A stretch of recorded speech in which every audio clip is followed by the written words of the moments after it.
This is Undaunted.Life, a man's podcast. I'm your host, Kyle Thompson.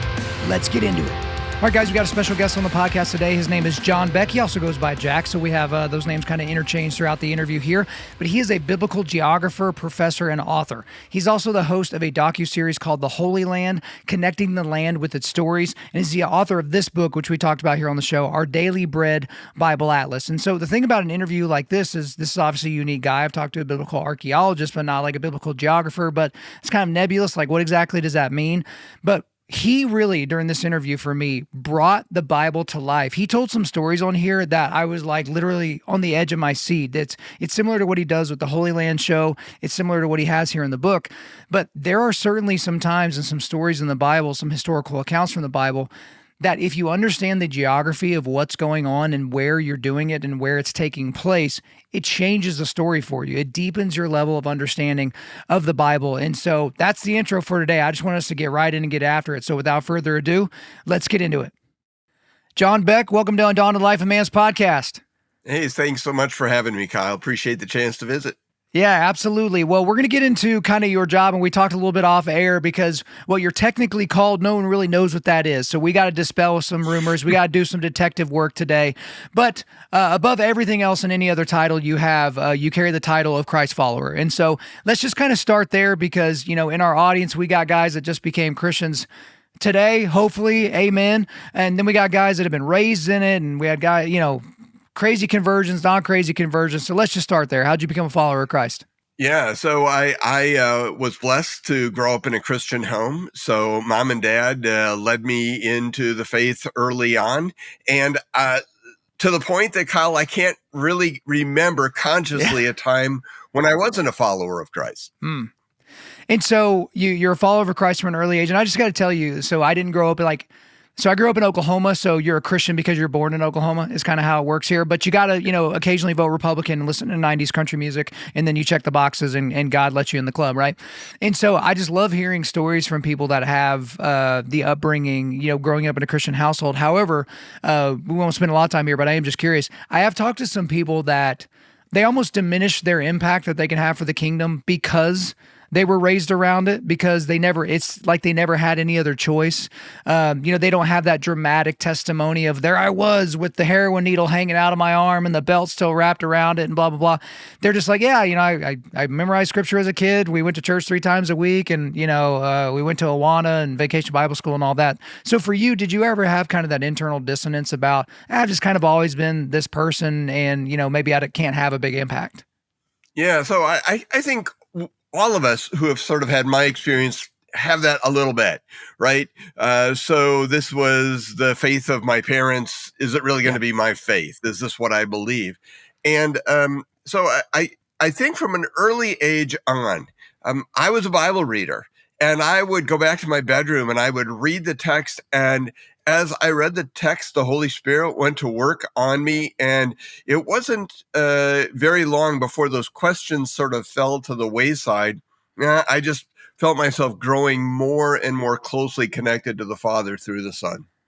Okay, that's spectacular, and just, that's actually inspirational for me. I'm a father of a 5-year-old and 3-year-old boy, and obviously I want nothing more than for them to become followers of Christ. And I learned this from a guy a while ago, where it's like, I was praying with my kids, so dads were hearing dad praying and they got to, pray themselves. But then I started praying over my kids and saying like, hey, like, Lord, just thank you so much for these boys. I'm so glad for how smart and strong they become. I pray that they get stronger and more courageous and that they would eventually become servants of you, God. And, that kind of thing. So I'm like praying that over my sons. But at some point, I don't know if this is when you were a kid or what, you got an interest in geography. And so now some people, their interest in geography just, begins and ends with the maps that are at the end of their Bible or something like that.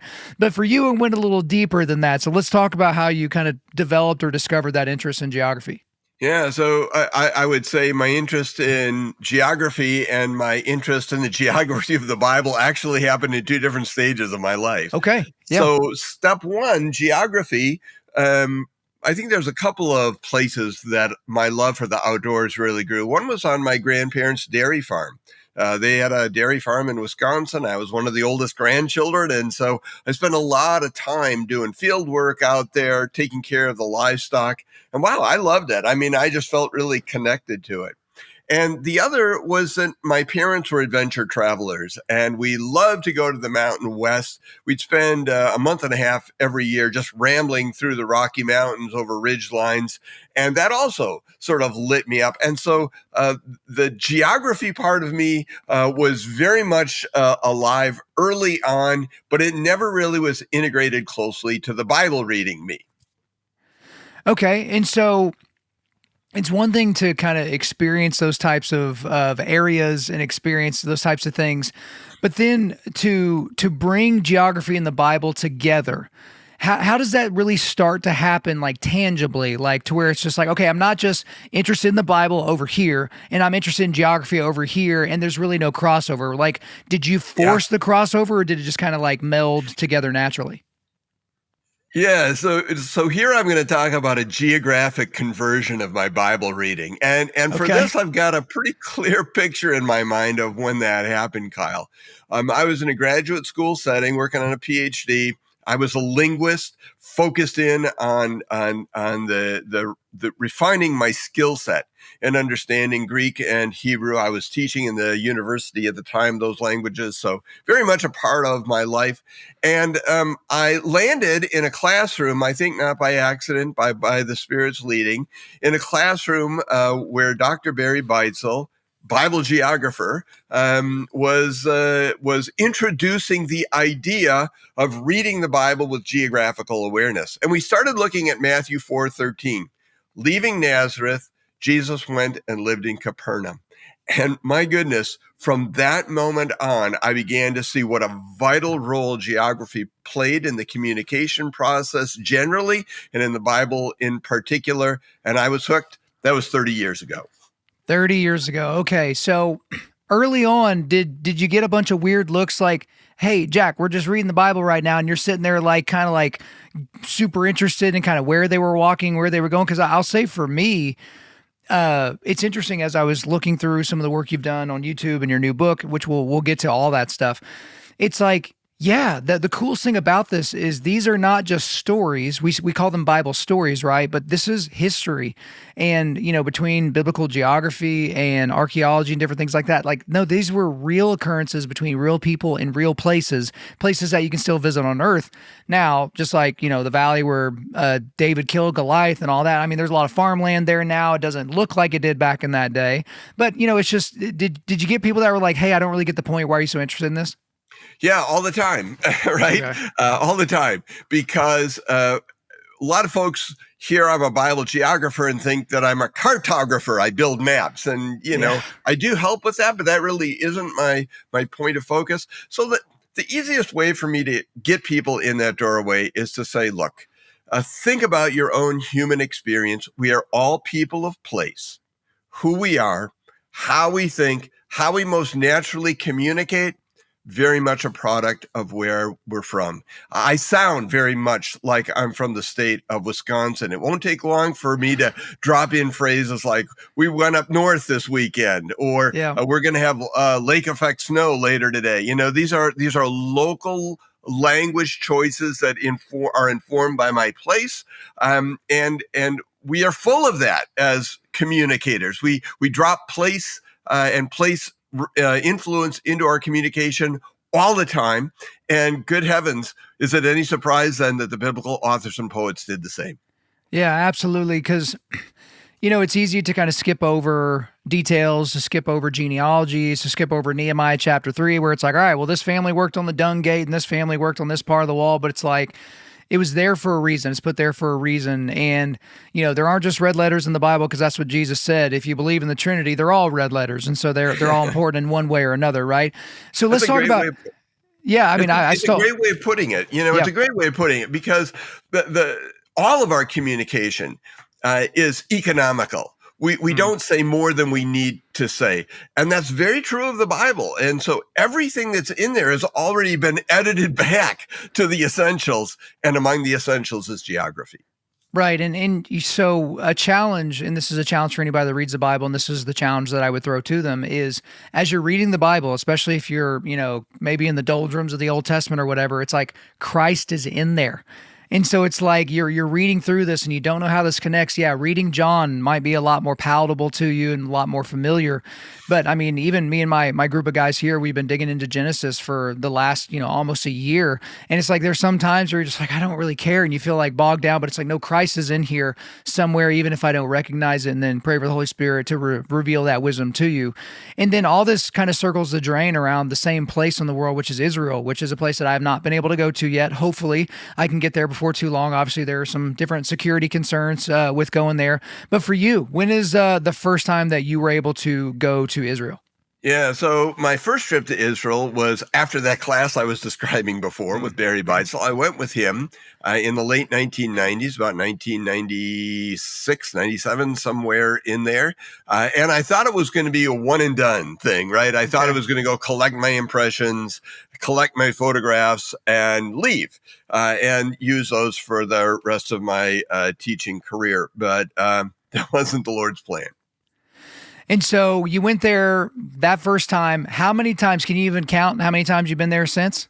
Yeah, I often get that question, and I've long since lost count. It's in the hundreds. Hundreds of times. Okay, well, I got a lot of questions as it pertains to that, but let me just kind of go back. I remember being in college, just because, again, I was ignorant. My brain was 6 years away from being fully developed. And so it's like, it's a thing, right? But I remember a buddy saying he was going to Israel, and I immediately think to myself, I'm like, he's probably going to die. Like, you can't just go to Israel. Like, there's going to be some jihadist that's going to try to chop your head off if you accidentally pretend to be Christian or Jewish. And so obviously there, and I don't mean to belittle the violence that has happened there, obviously with October 7th and different things like that. That's exactly what Islamists, jihadists, fundamentalists want to do, is to chop off the heads of all Westerners, Americans and Jews first, right? And so, but for you, having been there hundreds of times, have you ever had any kind of sketchy security situations? Because you're not just going to the main places, and you're not just hanging out where there's, trinkets that you can buy. You're kind of going off the beaten path quite a bit. Yeah. So I would say it's like any other place I've been in the world, and not entirely different from my home here in the Midwest.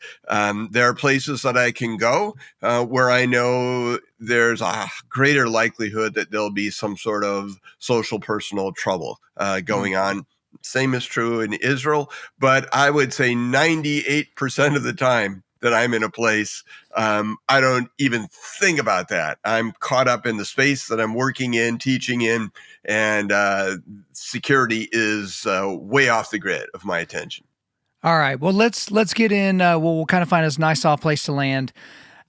Some people, like Jews and atheists, are kind of they're kind of weirded out. Like, why are Christians so into Israel and all those types of things? But for me, I remember, again, back in college, I wanted to go to Ireland because that was like the place of my forefathers. And I wanted to go to Rome because the Colosseum and Gladiator was my favorite movie. And I wanted to go to Scotland because Scotch is the best and all the things. But then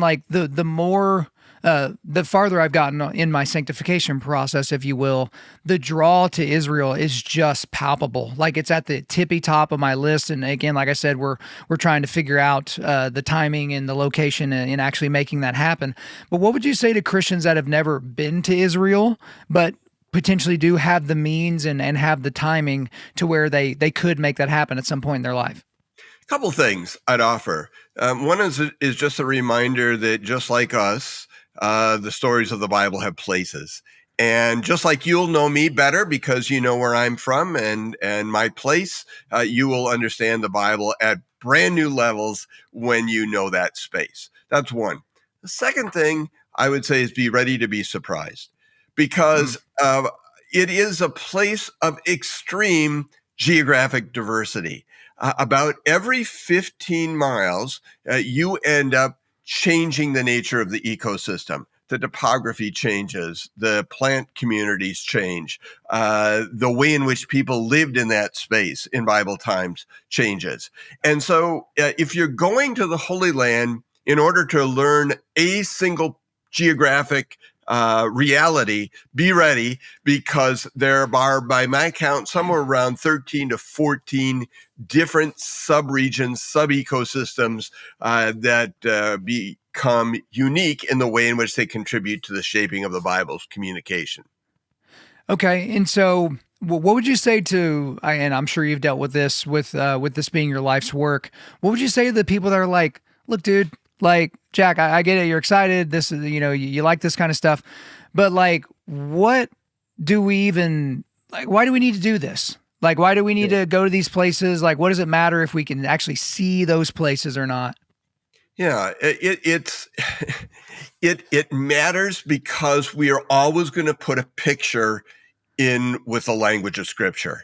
And if we put a picture that's different than the reality of that land, whether it's the setting for Psalm 23 or how people thought about rainfall, whatever that picture is in our mind's eye, and it's often one that reflects our own geographic experiences, we're going to be putting something on the text that will change the way that text reads. So what I'm trying to do is say, all right, we know what the authentic picture was from Bible times, so let's go get it. Let's get the geographic realities of that space in our mind's eye. And when we do, we're going to see things we hadn't seen before, because that will percolate up through the language of Scripture. When I feel like you've done that with your book. So obviously I'm showing the book here on screen, guys. Look, it's nice. It's a nice hardcover book, but Our Daily Bread Bible Atlas. But you kind of freaked me out because it says John Beck on here, but I see Jack on the screen here. So you made me like feel nervous at the beginning because I felt like I called you the wrong name on accident. But that's kind of what you do here is you've got this book, and it kind of helps you understand, like, look, no, because I have a very overactive imagination. And so part of the problem is sometimes that can like spin me off into the ether. But then there are other times to where it's like I have this image in my brain of where these things have taken place and what the grounds look like and topography. But the problem is in my brain, I just assumed everybody's covered in sand the entire time. But obviously, if you've gone to Israel, different things like that, yes, there are certainly sandy places, but there's incredibly lush places as well. So was that kind of the point of Our Daily Bread Atlas or Bible Atlas, to kind of help people really bring these things together so that kind of changes their overall Bible reading experience, if you will? I would take it even a step beyond that, Kyle, and it's designed to connect place to text as a kind of geographic commentary. For those who've picked up a Bible atlas of another kind, you'll find lots of maps, some description of places, but what this Bible atlas does is become intentional about saying, here's what the place is like, and here's why that's important to this story. And that second part is what's critical and unique to this Bible Atlas. It is not just about the place, but about the integration of place and text. And just, I want to read actually the contents because I think it's interesting so people kind of know what they would have in mind with the book. General geography of the Promised Land, creation and Abraham's family, Egypt, Exodus, and the wilderness, conquest and settlement, Samuel and the United Kingdom, not the UK, come on guys, the divided kingdoms, exile and return, between the testaments, birth and early years of Jesus, Jesus in Galilee, Samaria, Judea, and among the Gentiles, and from Jerusalem to the ends of the earth. So guys, that pretty much covers the entire Bible, so it kind of gives you an idea here. But I specifically want to double click on the stuff concerning Jesus. Because I remember Titus Kennedy is a friend of mine who's a biblical archaeologist. Mm-hmm. And for him, his faith, I believe he grew up in a faith tradition as well as a Christian. But when he started like archaeologically digging and experiencing the world where Jesus walked, it's kind of like, again, when I was in college and wanted to go to Rome, and I'm like, oh my gosh, Caesar could have walked right here, and Mark Antony, and all this is so crazy. And then it's like, but then we also visited where Paul was imprisoned, right? And it's like, man, there's hallowed ground, there's holy ground, and then there's whatever that is, right? And so, like, for you as a believer, you already believed in this Middle Eastern Jewish construction worker that died on a Roman cross at the behest of the Jewish Sanhedrin. But what was it like when you got to, like, see where he was in Jerusalem, see Golgotha, those types of things? Yeah. So I would describe it like this. A lot of my Bible reading, high familiarity with the content, right? After having read the Bible my whole life, but it always sort of just floated above the land, Yeah. kind of hovered around. And to whatever degree that diminished the reality of the storyline, it changed dramatically when I dropped that story down into the landscape. And I was noticing, my goodness, this is as if the writer and I are standing in the same place, looking at the same setting, and the description matches the place. And I don't know why that should be so terribly surprising. Or affirming, but it was and continues to be. It is the description of the place in the Bible that looks exactly like what my eyes are touching on the landscape. Hey guys, real quick.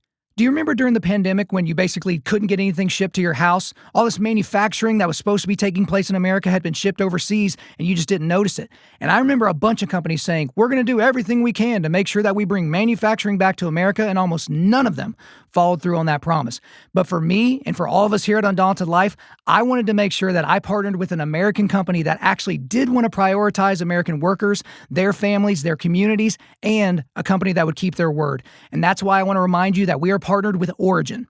Origin is an apparel company based in Maine, and what do they make? They make the best jiu-jitsu gis on the planet and the only jiu-jitsu gis that are made completely in America. They also make jeans. Yes, they have stretchy jeans. They also have work jeans and bootcut jeans for you guys as well.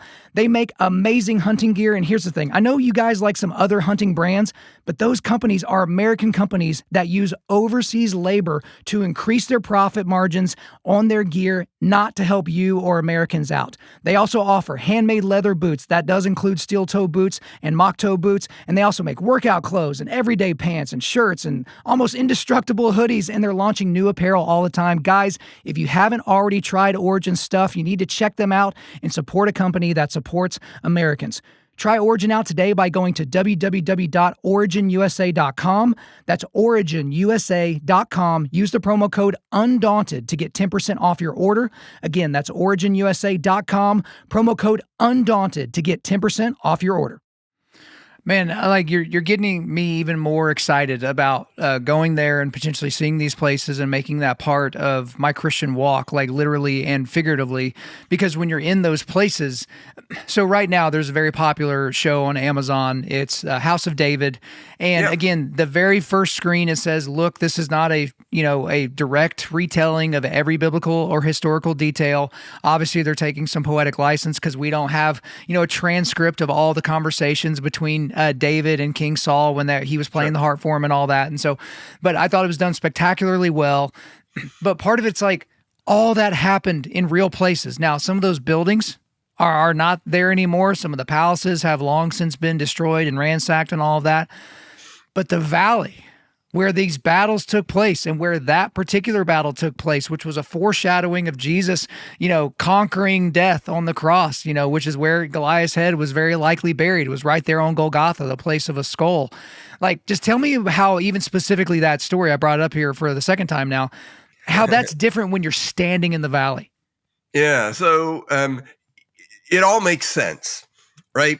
So if I'm facing east and I'm looking at the mountains of the Central Mountain Spine rising up in front of me, that's where David's home of Bethlehem is. That's where a north-south roadway called the Ridge Route runs. And I realize that if I can get from where I am all the way to that ridge, there's no place in the mountain interior I can't go. So it's strategically important that place be defended. So if I look behind me, that's to the west towards the Mediterranean Sea. That's where the Philistines are, the sea peoples are located. And if they're going to get to that ridge route on the mountain interior, they need to conquer this valley system in the foothills, the Elah Valley system, en route. And of course, that's exactly where the battle takes place. So when I begin to read that story, I'm not surprised then that front-loaded in that story is a whole bunch of geography.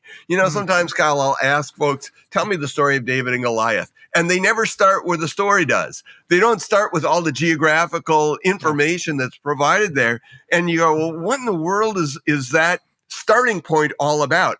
By identifying where this battle is occurring, the strategic importance of the outcome is elevated tenfold. And I create that tension as a writer before I tell you the story. And if you miss the geography and the realities of the land, you'll miss what the writer is doing to prepare you to read that story. That's such a great point, because my wife and I were sitting there, we were just enraptured with House of David, enraptured with the show. And then there were a few things that happened that were like, wait, did that happen? Like, and then it's like, shoot, okay, we need to go back to the source material here and figure out, like, are we being taken on a journey? Did we get Hollywoodized a little bit, or Amazon Primed, however you want to call it? And then, what specifically does that look like? But I feel like that's something that you've done so well with your series called The Holy Land. And this is where, well, I'll let you talk about it. So let's talk about The Holy Land. This is a docu-series that you've done. You've done it for multiple seasons. So what is this? How did you come up with the idea, or who came up with the idea? Like, why do this? Yeah. So let me first differentiate it from the book. Lots of overlap because same guy, right?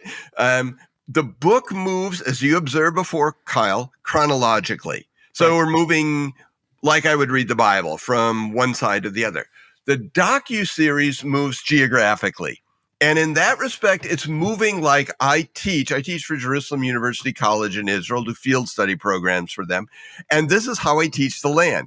It's because one place holds stories from across the arc of the Old and New Testament. And if I were to teach the geography of the land, if I were to teach the geography in the land in the same way that the book is written, I would have to keep coming back to the same place repeatedly. But reality is, I go to one place, I unpack the geographic realities of that subregion, Judah's Hill Country, Shephelah, Judean Wilderness, Dead Sea. We unpack it all from the ground up.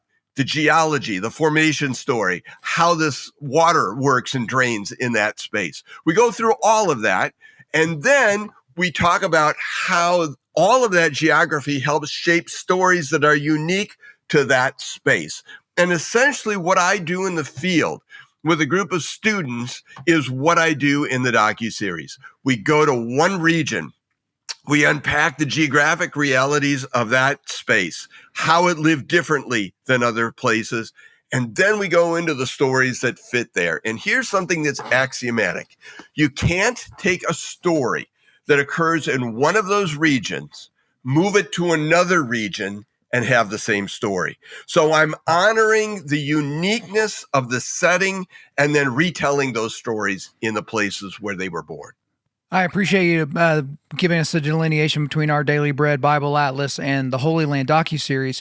And so, as I was getting ready for this podcast, I hate asking questions that people have been asked before, because I love for my interviews to be intellectually stimulating. That's why I actually consume the content before I have the person on. But all I could come up with were selfishly generic questions because I want the answers. So you're about to get a lightning round of several of those. So what is your favorite place that you've been? Like, if you had to hang your hat in terms of places you've been that are described in the Bible, what's number one? Wow. There's so many that I love, and for different reasons, right? There are places that I love most because the view is so spectacular. There's other places that I love because they produce such unique geographic outcomes. But there's also places that rise in elevation because, for me personally, their spiritual value of being in that place is elevated. So I'll speak to the last one because I think that one might be of most interest to your listeners and viewers. It's the Garden of Gethsemane on the Mount of Olives. And they're just a series of Mount of Olives stories during Passion Week that I love to bring together. But I'm going to focus in on the one that really changes me every time that I am there. After Jesus finished in the upper room with the disciples, we are on the cusp of his arrest. But before we get to that moment, Jesus leads the disciples out of the city and onto the western ridge of the Mount of Olives to a garden called the Garden of Gethsemane. Not a garden in the sense of a vegetable garden or flower garden, but an industrial olive grove. That's where he is. And what happens there in the language of the text is stunning, because at no other point do the gospel writers ever describe the mental state, the physical posturing, language, like they deliver when we listen in and watch Jesus in that place. Clearly, he's asking his father, is there another way? Can I take a pass on what's about to come? And certainly the nearness of the moment, right? He's about to be arrested, and he'll close his life on earth off as a prisoner of the state. So that clearly is in play here. But let me take you to the geography, because it's that geography that makes me feel like my eternity is hanging in the balance. If I'm on the Mount of Olives, it's a 2-mile long ridge. If I'm on this Mount of Olives ridge line and I look to the right or to the east, facing north, I am looking out into the Judean wilderness, a trackless, dry space that is so under-resourced, there's nobody out there. It's an empty place. It's a place you go to get away from everyone else. If I look to my left, to the west, I'm looking into the city of Jerusalem. This is where the Roman agency is that's going to come out and arrest Jesus. And the Jewish leadership is going to come out and arrest Jesus and participate with Roman agency in having him executed. There's two very different storylines that could develop depending on what Jesus does next. If, as he struggles in prayer, he does what's best for him, Kyle, he goes east, over the ridge, into the wilderness. Within 35 minutes, he's out of reach. What's so striking to me, this is exactly what David did. When King David was being threatened by his son Absalom, David left the capital city through the Kidron Valley, up over the Mount of Olives, into the wilderness, and he got away from it all. That option was a live option for Jesus.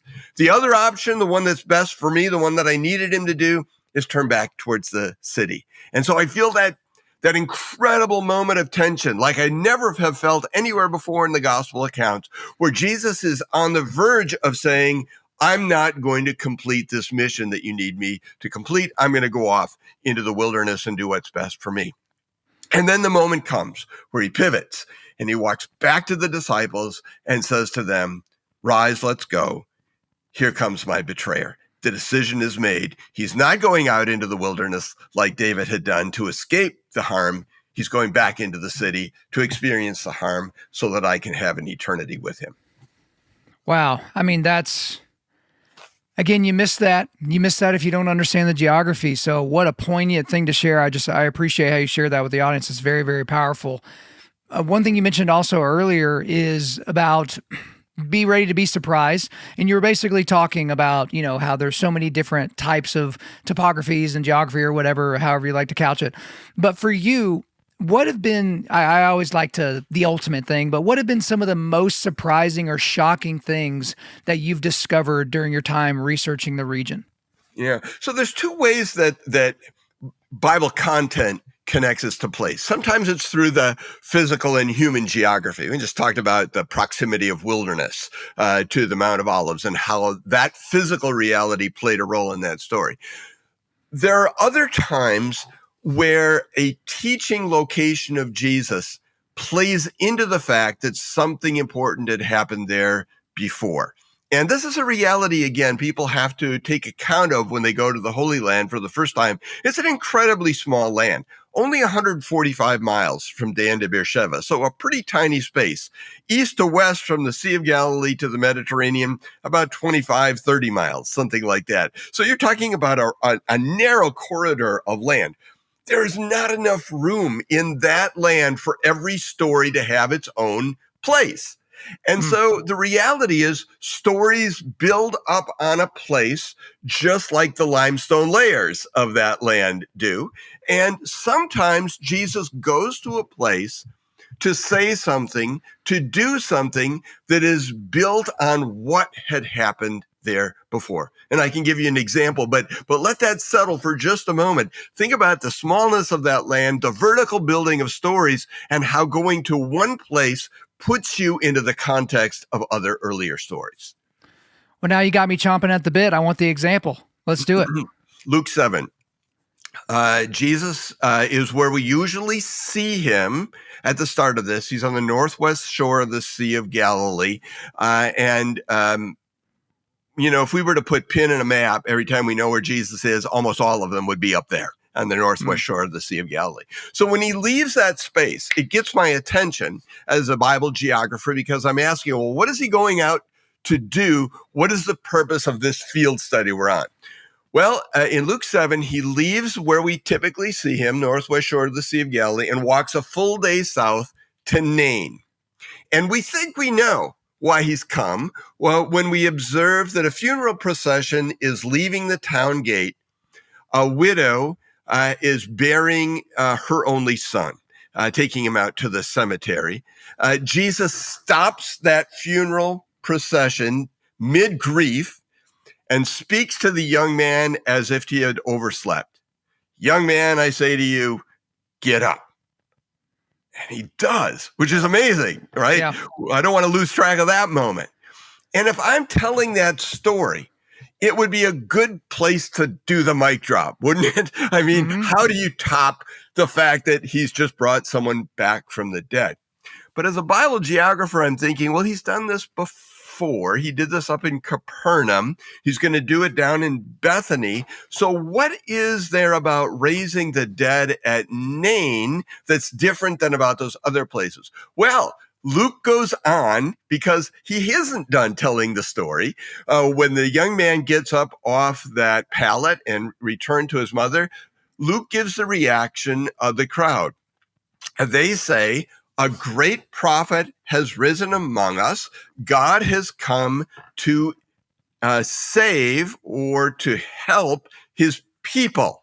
Now, the language he's come to save or help his people is actually the Hebrew word Elisha. And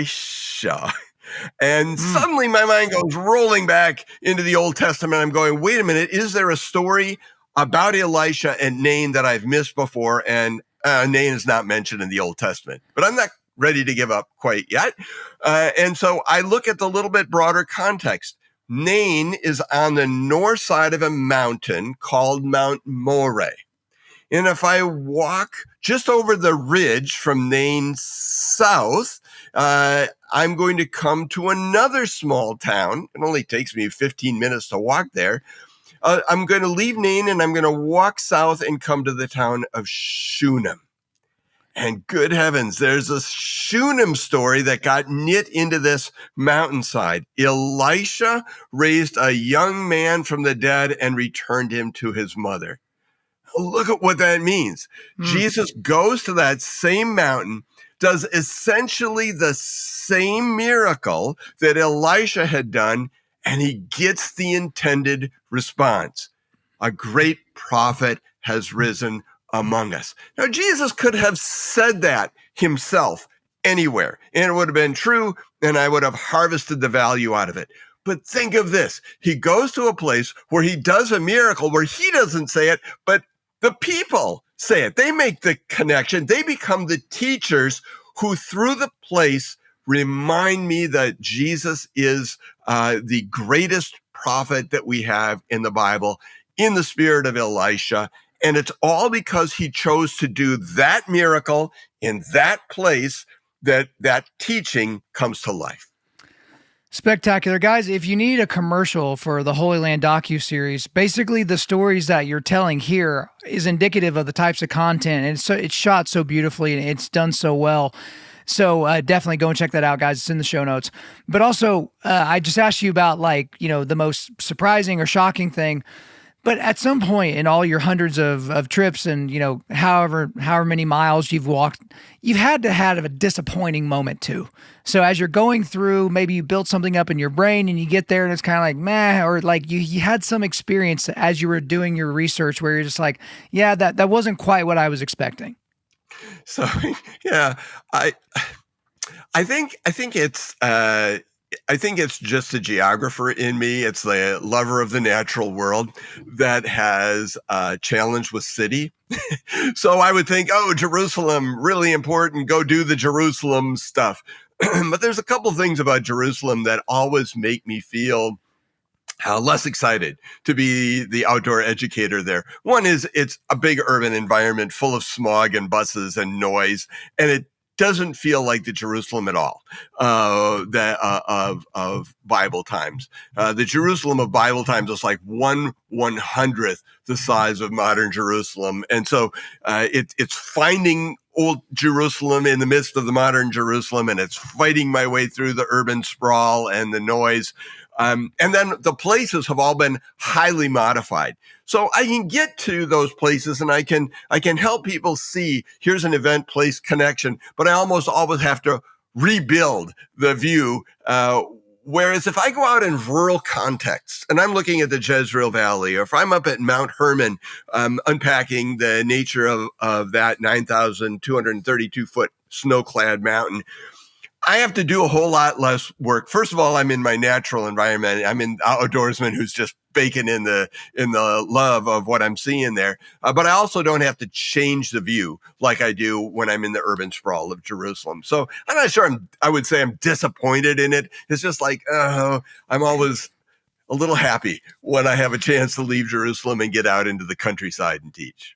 Well, you strike me as an incredibly optimistic person, so I'm not surprised that you were uncomfortable with me, even just the thought of being disappointed. But I just have been thoroughly impressed, and I've really enjoyed our conversation up to this point. But we'll make this the last question of the day. There's got to be a place you haven't been able to explore yet. And there's just got to be that place, or we'll even say it's a Mount Rushmore of places. Maybe it's a handful, 3 to 4, of places you just haven't been able to get to yet. You haven't been able to put your hiking boots on that ground yet. Mm-hmm. If you could go anywhere, if you had a magic ticket and you would be safe and you had full access, where would you want to go? Yeah, so I mean, there are places because of security concerns that become more challenging to get to. The Jordan River, ironically, is one of them. Now, fortunately, more recently, what's called the baptism site, Qasar al-Yuhud, has been opened, and so I've been able to get down to the Jordan River itself in the last years in ways that I hadn't before. But that's another space because it's an international boundary. There's so many restrictions in terms of access. I just wish I could hang out there a bit more and explore that riparian environment because it is a very, very unique ecosystem compared to other places. Okay, very good. Well, hopefully someday we're able to make that happen. You'll be able to kind of figure out your way to get there. But we've went in and out of a lot of different subject matters here, and it's been absolutely a ton of fun being able to talk to you. But that's all for me. Is there anything else you want to get off your chest? No, Kyle, I just appreciate the chance to be with you and share this. It's something I feel really passionate about. Let me share this one last thing that I think will maybe move someone off the chair if I haven't moved them already. I taught undergraduates Greek and Hebrew for 16 years in the classroom. And it took me a full 3 semesters to get them to the point where they said, oh, now I'm really excited because I'm seeing something in this story, in this piece of poetry I had never seen before. And then they were unpacking it linguistically. When I take folks to Israel in whether they're graduate students or church groups, and I've seen the same reaction to the book and to the film in just a short amount of time, maybe a handful of hours in that space, people go, that has completely changed what I'm seeing in my Bible. My antenna is up for a whole new adventure. I didn't realize how much geography there was in my Bible and how much of the Bible's content I was missing because I wasn't paying attention to it. If others can see that this is a gateway into a new way of reading the Bible that is highly accessible to them, let me offer that as an invitation to come on the adventure with me. Very, very good. Well, guys, I've been thrilled with the things you've been able to say. You are a spectacular storyteller, so I want to give you your compliment on the way out here. But Mr. Beck, I appreciate you coming on. Hopefully we'll talk again soon. Sounds great, Kyle. Thanks for the chance to visit. There you go, guys. I hope you enjoyed my time with John Beck. But before we let you go, we are going to do a quick resilience boost. At Undaunted.Life, our mission is equipping men to push back darkness with content that forges spiritual, mental, and physical resilience. So I've got 2 links for you. I've got a link to the YouTube docu-series, The Holy Land, so you can check that out there. And also a link to Amazon where you can buy our Daily Bread Bible Atlas. Guys, go check it out. Thank you for listening to this podcast. Wherever you're listening to this, please subscribe, rate, and leave us a positive 5-star review. If you want me to come speak live at your event or on your podcast, just shoot me an email to info@Undaunted.Life. That's info@Undaunted.Life. Follow us on Instagram and like us on Facebook, and check out our website for everything else, including how to donate to keep more content like this coming your way. Just go to www.Undaunted.Life. And as always, we want to thank the band Holy Name for allowing us to use their music for our content. The music on this podcast is their song Perpetua, which is off their self-titled debut album on Face Down Records. The links are in the description. I'm your host, Kyle Thompson. Remember, keep pushing back darkness, keep forging spiritual, mental, and physical resilience, keep seeking the Lion of Judah.